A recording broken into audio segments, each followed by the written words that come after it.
Welcome to the Hot Chicks Write Hot Books podcast with Jen Foster and Melanie Johnson, where authors give you their inside secret tips on how to be a successful best-selling author. Okay, Melanie.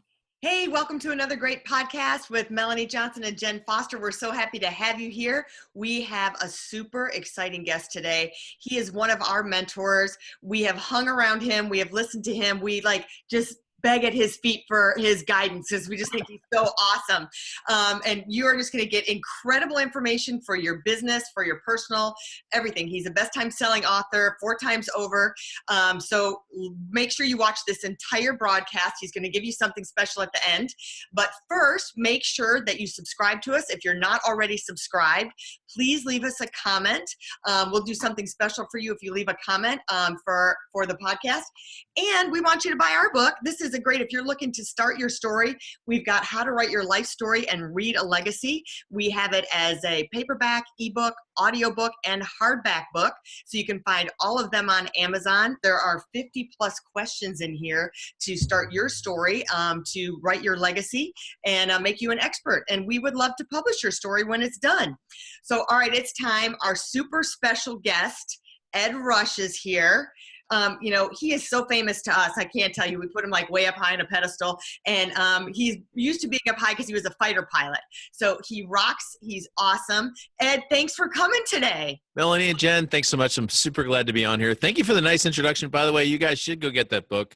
There's nothing, in my opinion, there's no better marketing tool than a book in terms of positioning and branding. And so if you're interested in doing that, talk to Melanie and Jen. They'll steer you in the right direction. We learn from the best, right? We learn from you guys how to do it. Well, start us off a little bit. You have a new book coming out, or that came out. It's been rocking the bestseller charts, The 21-Day Miracle. And tell us a little bit about that. And then within that, I know you'll give us a little bit of your background too. Yeah. So I'm fascinated with the idea of speed, actually, since really early on. I think it was about when my parents named me Rush that I got fascinated with the idea of doing things fast. And that fascination took me into the cockpit of the F-18, as you know. So I was in the Marines for a long time flying airplanes. And I was always fascinated with the idea of how to do things faster, how to compress time. Just to kind of take you back in time, all Marines like I was, we trained with the Navy. And when I trained in the Navy, your first flight, I can't say this any nicer than to say it's almost a near disaster. You're with an instructor and you're in the front seat of an airplane and that instructor's in the back seat of an airplane and you're trying to fly this thing in 3 dimensions, which is almost impossible. And my first landing in a really small propeller-driven airplane that was in the Navy at the time, my first landing, I almost killed myself and my instructor, and that's normal. I actually was shooting off the side of the runway and I almost hit a sign, and my instructor took the controls of the airplane and actually flew it around the sign and then back into the air, saving our lives. And my point is, I was a horrible pilot, but 3 weeks later, I was flying in an airplane all by myself. I was talking on 2 different radios. I was navigating to and from an airfield. I was doing full aerobatics, upside down, flying an airplane in stalls and out of spins, and it was 3 weeks later. Now, most pilots who are in the civilian world, maybe they'll do that in 3 years, maybe never. I mean, some of those things that were accomplished in that short period of time happen sometimes never to pilots, and it happened to me in 3 weeks. And the crazy thing about it was, it wasn't just me. I wasn't like a second coming of Iceman from Top Gun. It was every student, every person who went through flight training in 3 weeks was able to accomplish that. And what the Navy taught me at that time is that it is possible to compress time. It's been my experience now working with, at this point, now over 350 entrepreneurs one-on-one as consulting clients, and then probably hundreds of thousands at this point in events and trainings and teachings, the kind of stuff that we've been engaged in together. It's been my experience that most business owners and entrepreneurs take maybe 5 to 10 times longer than they should to get things done, to get projects done, to get websites up, to get books done, to get articles out, to get marketing plans done, to get the kind of clients that they want.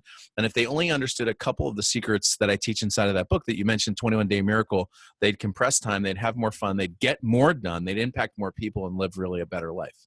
Yeah. And in only 21 days. That's it, 21 days. Yeah. So the principle of the book is basically you can change anything in 21 days. It's important for you to know that it's anything that you have control over. So, for example, when I first published the book, launched it on Amazon, kind of got really successful. I had someone ask me, "Hey, Ed, could I use this book to change my wife?" And I said, "No." I said, "You can change how you communicate with your wife, but you certainly can't change the things." So just so you know, you can't change gravity. You can't change the laws of physics, but you can change things like your business, your life, your finances, your mindset, your relationships, your health, your happiness. Those things you have control over. Every single one of those things you have almost complete control over, frankly. And you can, with just a few tools, be able to actually kind of hack into your brain and change those things fairly quickly and live the kind of life that you want to. I've used this to write a book. So, for example, the 21-Day Miracle itself was a 21-day miracle. I started with an idea on a Monday morning, and 3 weeks later on a Sunday, it hit #1 bestseller on Amazon complete. I haven't even done one edit on that book since then. It's a good, well-written book. It was well edited. It looks good. So it wasn't like you've seen other books that were done fast that weren't actually high quality. It was a high-quality book that was done in 21 days. I took my golf score from about a 120 round to about a 90 round in 21 days. Wow. I didn't eat for 21 days at one point in my life. I went off the grid completely, no phone, no email, no computer, no text for 21 days. So 21 days happens to be a magic window and a number. If you want to change anything, it just so happens that it's short enough that you can see the light at the end of the tunnel, but it's actually long enough that it can implant and really imprint some new habits for you, which is great. And it's like drinking from the fire hose. It's like when we go to one of your conferences, it's like a fire hose, and that 21 days is like a fire hose. Yeah. Jen was bringing up, remember, Jen, you were talking about someone that we know. Ask him that question you were talking about. Well, one of our really good friends that we met at the conference did a coaching day with you, Victoria Griggs. Yes. I just remember her, like, I don't know, it was 5 hours or something that she spent with you, but she turned basically from not really having a business to being a Facebook expert, an ad expert. And so kind of walk us through a little bit of that process on like what you would go through on that coaching day. Yeah, actually, I'm getting ready to do one of those right now. So I'll walk away from this studio and walk right into the office that's right over there and sit down with a guy who's actually, we were talking about audiobooks before we started this show, a guy who I think is one of the premier experts on audiobooks. I can't tell you how much he makes, but he makes a lot on audiobooks, and I'm getting ready to do a coaching day for him. The thing about the coaching that I do is my goal is really simple. Most entrepreneurs come to me with 100 things they're doing, and maybe another 100 that they aren't doing, but they feel guilty about not doing. Like they wake up in the morning and they're like, I haven't posted on Facebook for a while, and they feel guilty about that, but they're not doing it. And my goal is really simple. There's typically 2 to 4 things that drive all of the leads and revenue in most businesses. And my goal inside the coaching day is to whittle your business down into those 2 to 3 or 4 things so that your time is specifically dedicated to the things that create the most impact, the most income, and create a better lifestyle for you, frankly. So that's what I do. Victoria was a really good example of that. Victoria came into the coaching a fabulous expert on Facebook. She was outstanding. I didn't teach her how to market on Facebook. She knew how to do that really, really well. The thing that Victoria needed was to understand her own positioning in the marketplace and how to price herself. It was just those 2 things. And so it took a little bit of it took a little bit of us having a conversation for her to understand how good she was at what she did. Frankly, most entrepreneurs that come to me, actually not most, 100% of the entrepreneurs that come to me are undervaluing or under appreciating what they do in the marketplace. Most of us think that we think too highly of ourselves, but that's never true. It's never ever true. Most of us are undervaluing. And if I remember, Victoria was charging about $300 a day roughly for the work that she was doing. We had an agreement when she left that her minimum was going to be $4,000 a day. So whatever project work she was going to do, it was going to be a $4,000 day. And our agreement was if she was going to go underneath that, she had to get my permission to be able to do it. And so Victoria's goal was she wanted to make $250,000 a year. She was able to do that actually in, I think if I remember, we did our coaching day in January, and she accomplished that goal by August, which was really cool. And then the cool thing is she came to me again for a second coaching day that next year because she was so busy and had so many clients that she needed to figure out how to streamline her business like that. So it's just an example of what you can do when you actually set your mind to it. My point is most of the folks that are watching right now are experts or authorities, or you have something that you can do in the marketplace and you can help people. And if not, you could at least give someone a second opinion. I've gotten paid to do that before. And the point is, if you can just get in the direction that you need to go, understand how to get leads and customers, how to make a transaction and get paid what you're worth, there's an amazing income on the other side of all of that. And the fact is there's a lot of freedom and you have the ability to really change people's lives, which is really cool too. So yeah.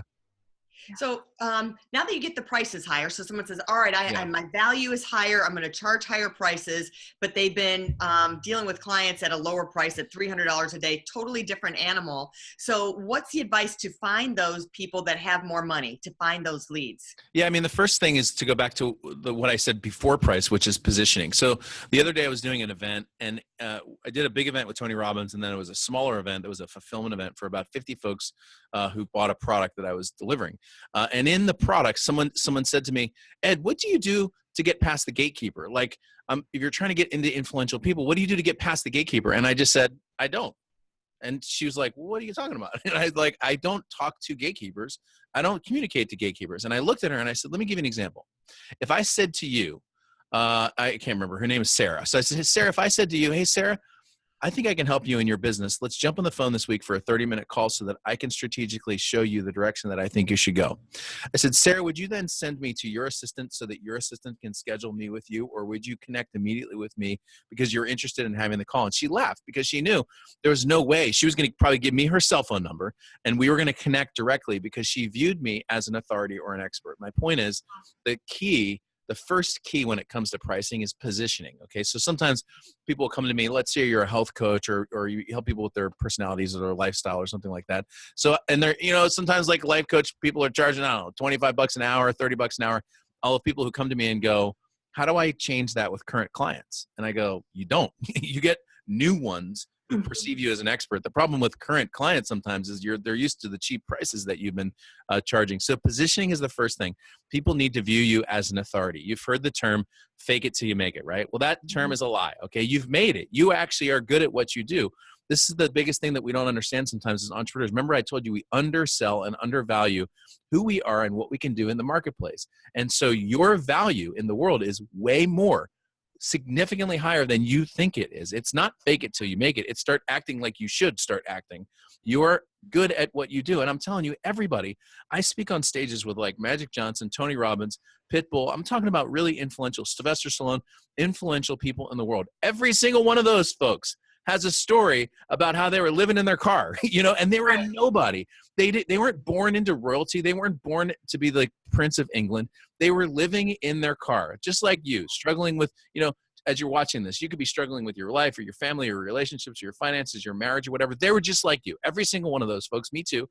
My point is they decided that they were going to be someone in the marketplace, and the marketplace began to recognize who they are. And they started charging what they're worth. So as you're watching this podcast right now, my question for you is, when would now be like a really great time to start charging what you're worth? And the answer to that question is now. It starts with the way that you think about yourself, but then it moves very quickly. By the way, mindset's not everything.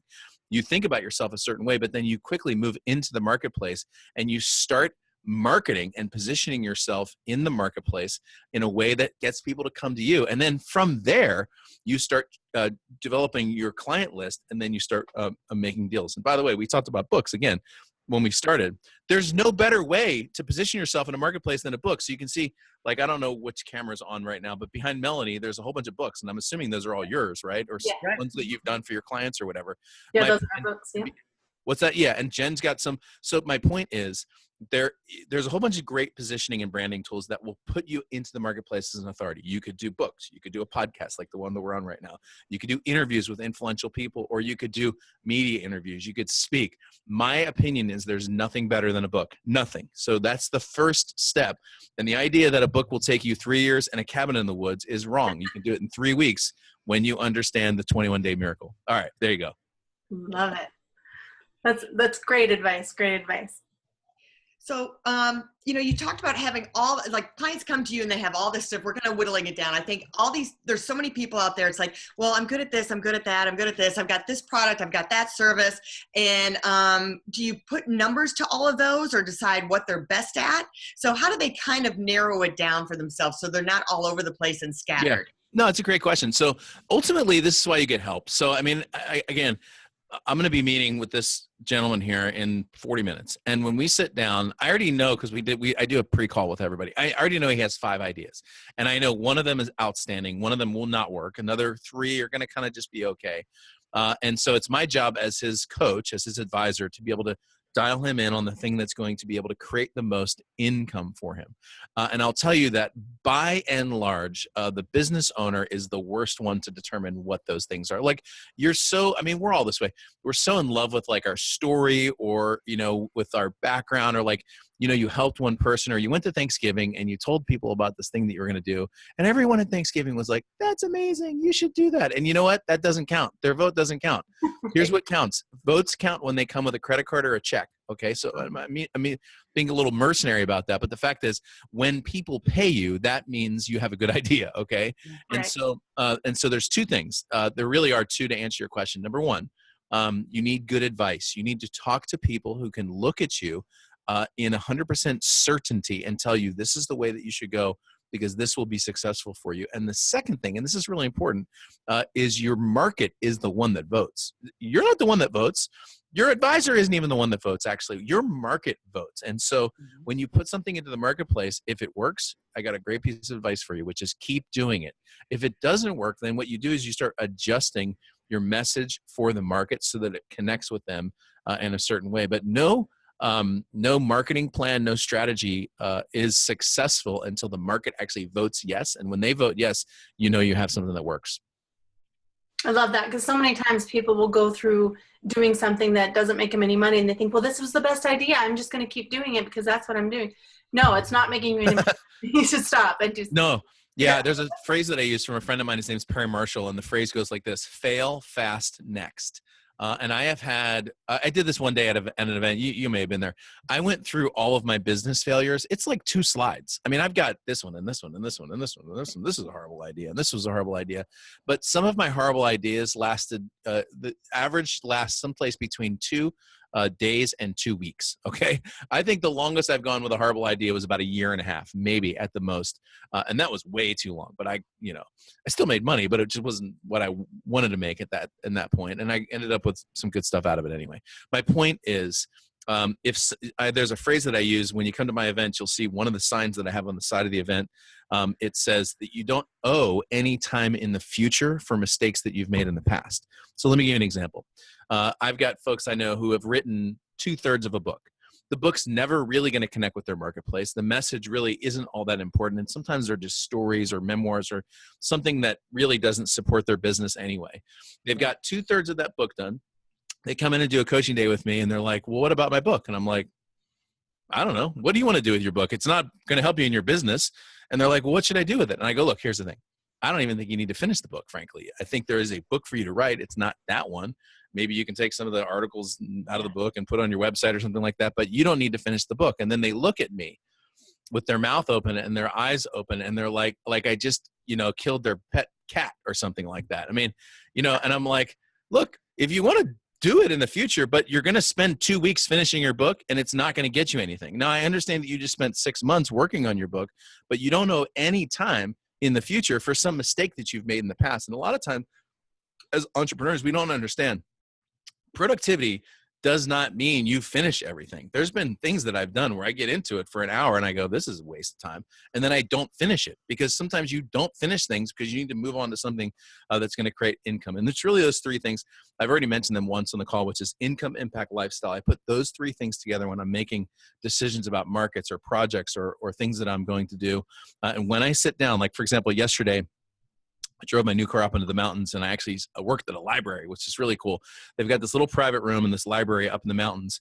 And I sat there and I had a list of things that I needed to write. So I had articles, I had a couple sales letters. I had to outline some new products that I'm creating next month. There were some promotions that I needed to work on. I'm outlining a new book, which I'll hopefully be launching in about 1.5 months. So I'm working on all those things. But when I sat there, I had maybe 12 different things that I needed to work on. And when I sat there for each of those things, what I filtered them first was through income, impact, lifestyle. And I went in order. And actually, I started with a sales letter. It was a 4 to 5 page sales letter that I wrote for a membership club that I've just recently started. Monthly sort of training, coaching membership, kind of like what we're doing right now. And I did that first because it was the most directly tied to those three things. So this just gives you a good little litmus test to think through things. I love that. That's great advice. So you're on the forefront of what's going on in technology, and you're seeing what's happening. You're working with business owners every day. Give us some maybe new tech hacks or things that are making your business and what you're seeing in the industry right now. Because every time we come to one of your events, I always have these aha moments. I'm like, oh yeah, we're going to start using that. Oh, we got to start to use that. So what do you see that's out there now that's new and exciting that's working for you? Yeah, I'll start with what I think isn't working right now, actually. So I've had more folks that I've worked with see diminishing returns on Facebook and with Facebook ads this year than any year ever. I think the days of, there was a time back in Google when you could just put a Google ad up and get 3-cent clicks and take people to your website and sell like $100 products or $2,000 products. Those were really great. And then 2009, that all changed and Google started to shift some things. I think this is kind of Facebook's 2009 year, frankly. They've already demonstrated to businesses that they're pulling back reach. They're making it harder and harder for you to get a hold of folks. The fact is, I think Facebook has everybody's landing pages and sales pages and thank you pages cookied anyway, so they know how much you can spend for a customer. I wouldn't be surprised if in the next 2 years we saw that there was some pretty significant underhanded, shady business being done in terms of Facebook's pricing on ads. That's just a prediction. My point is, I'm not telling you not to market on Facebook because I've got some clients that do that very successfully and can convert customers.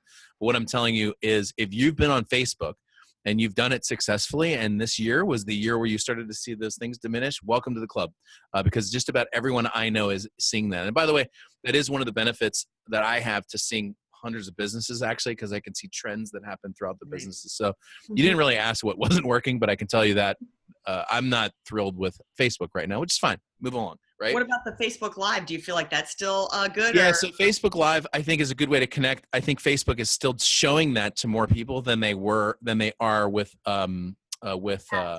just normal videos or anything like that. It's hard to promote on a Facebook Live. So if you, for example, put your link in the description on Facebook Live, it's statistically, they'll show it to about a third to a half less people. So when you put your Facebook Live up, description, just leave a description, and then later on in the comments, put the link to whatever you want people to go to. Just a couple thoughts on that. The other thing that I'm seeing work really, really well on Facebook is just private message. So I filled an entire event basically just by communicating with folks one-on-one with private message. And the first message went out. It said, "What are you doing November 9th through the 11th?" And then people you probably got one of those from me, actually. Yeah. I actually went last year because of that. So yeah. And last year I was the one all typing all that stuff. And this year I had someone who was doing that, and then she would forward me a lot of the responses and stuff. Yeah. So I'm seeing that work really well on Facebook. I'm seeing that work really well on LinkedIn. And I've had a lot of success on LinkedIn. So for example, I have about 179,000 people that follow me on Facebook. I have about 7,000 connections on LinkedIn. And those 7,000 connections on LinkedIn are on an order of magnitude, probably 10 times more valuable than my 180,000 people on Facebook. So LinkedIn articles through their publisher has been working really, really well. Direct connections, direct conversations, connecting with people. Next thing you know, you're connected on calls or you're connected on for coming to events. So it's interesting. It's sort of like the old is the new. We used to do business by like writing letters to people and like talking to them face to face and over the phone. And now that we have like computers and social media, we're all like, I don't want to talk to anyone. But now actually just talking to real people is actually working really, really well, So I have another event coming up in like 4 months. And the day so this last event, I probably had about 70 attendees, 100 people registered, roughly about 70 people actually showed up.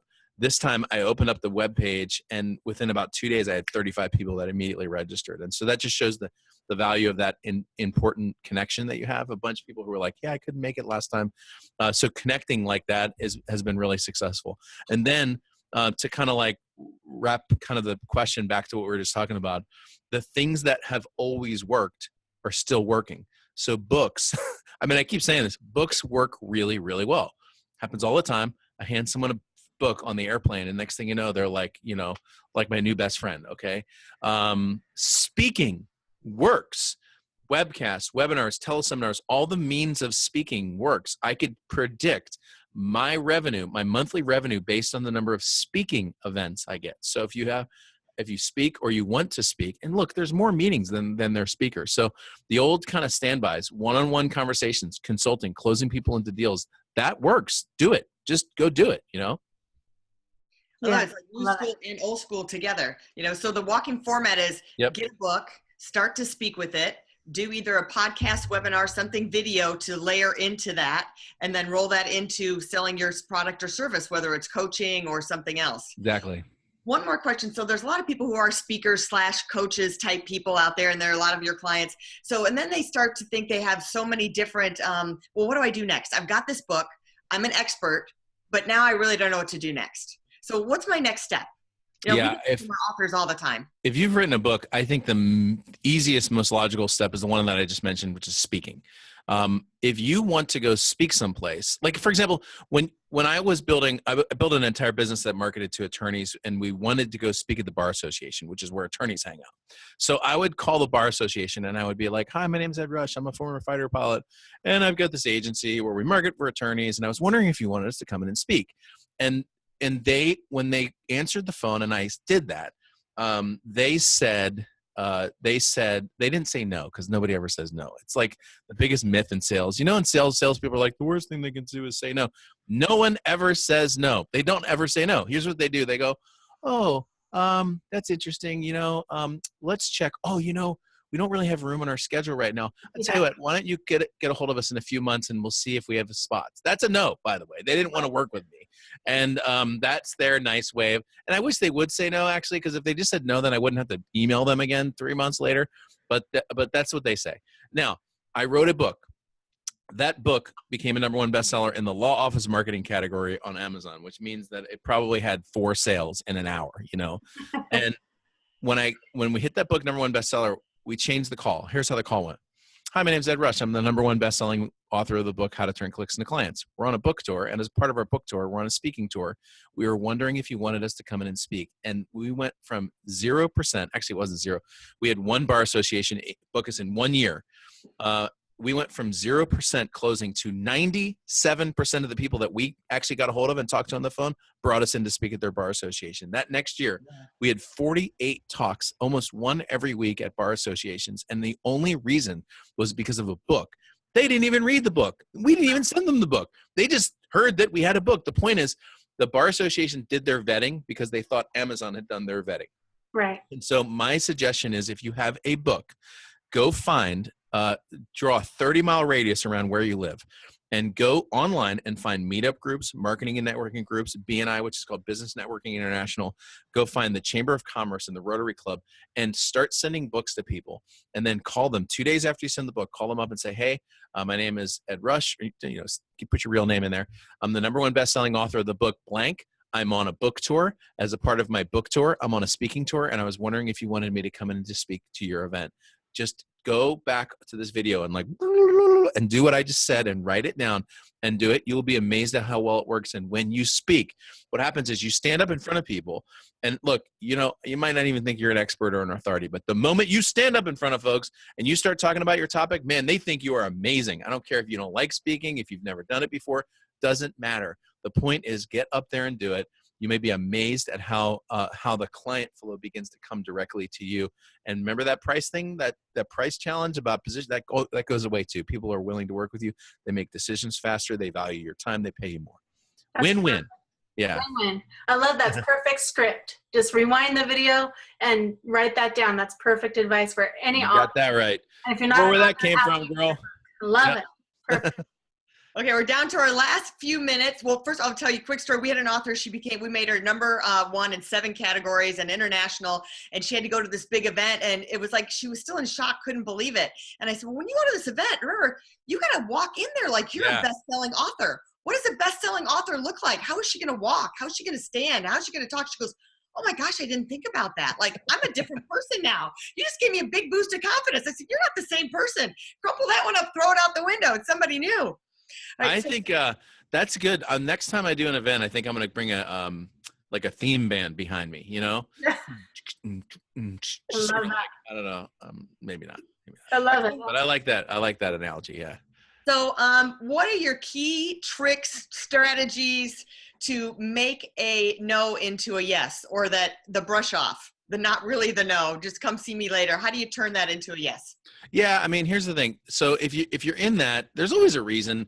and there's a reason why and they haven't told you the reason, So if I'm working with somebody and they're like, I don't know, let me think about it, I'm on the fence. Again, it's never a no. No's are like, they're just never knows. They're like, we'll talk about it maybe in a few months or whatever. And so oftentimes what I just want to do is I just want to get the reason why. And I'll tell you what most of the reasons are in just a second, but here's what I just do. I will just simply ask a question like this. I'll go, look, John, when assuming my prospect's name, look, John, when people tell me that they're going to sleep on it, or when people tell me, I don't know, I'm not too sure. Usually what that means is there's 1 to 2 questions that I haven't answered for you. So why don't we just get to those questions? That way we can get moving forward on a deal. Okay.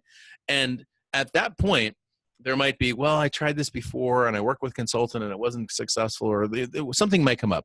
If nothing comes up, if he's like, oh, I don't know, I'm not too sure, the answer is actually money. Okay. So if there's no other questions, the reason why, if they're not like, I'm not sure if this will work for me, or I'm sure you're great, if there's no questions like that, the answer is money. And so what I do at that point is I just address the elephant in the room, right? So, because nobody tells you I don't have any money, they're not like, I'm sorry, I'm really broke. If they do, don't work with that person, by the way. So the person who like happily acknowledges their brokenness, don't do that. They're asking for something for free. But here's what I do.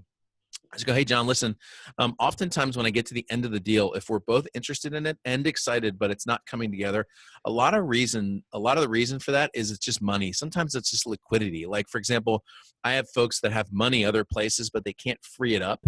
And so they can't pay me right away. And just tell me, if that's the case with you, just tell me, because that way I'll know how to structure some things so that it'll work for you. And almost every time they'll go, yeah, man, this has been a really hard month. I don't have the money or whatever. And then what I'll do is I'll just say, well, just tell me. So my programs are $20,000, $25,000, $30,000 or something like in that range. And I'll go, just tell me what you can do right now. And then we can build a payment plan around that. I said, could you do maybe 5? And he'll go, yeah, you know what? I could totally do 5. So listen, why don't we just do a $5,000 down payment? We'll spread the rest over the next 5 months. So that'll be $15,000 over 5 months. It'll be $3,000 a month, which you already told me that you could do 5, which by the way is a really good marketing line right there. I don't know if you caught that, but it goes like this. It goes, we'll spread everything out over 5 months, $3,000 over 5 months, which I know you can do because you already just told me you could do 5. Okay. That's key right there. Okay. And then what I'll do is I'll work a plan around that person. But remember, people are embarrassed to tell you that they don't have money. And that oftentimes is the obstacle at the end. If somebody completely falls off, and you don't talk to them and you send them a proposal and you're like, what the heck's the problem? It's money. They don't have the money to pay you.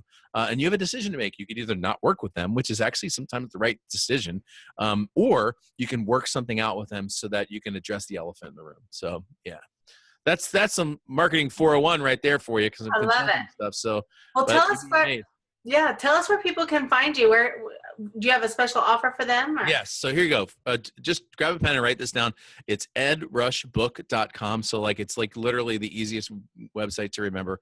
EdRush, book, book.com. When you go there, you'll see 2 links. First of all, you'll see a link to my latest book called The 21 Day Miracle. I set the price as low as I could set it on Amazon. It's 99 cents on Kindle.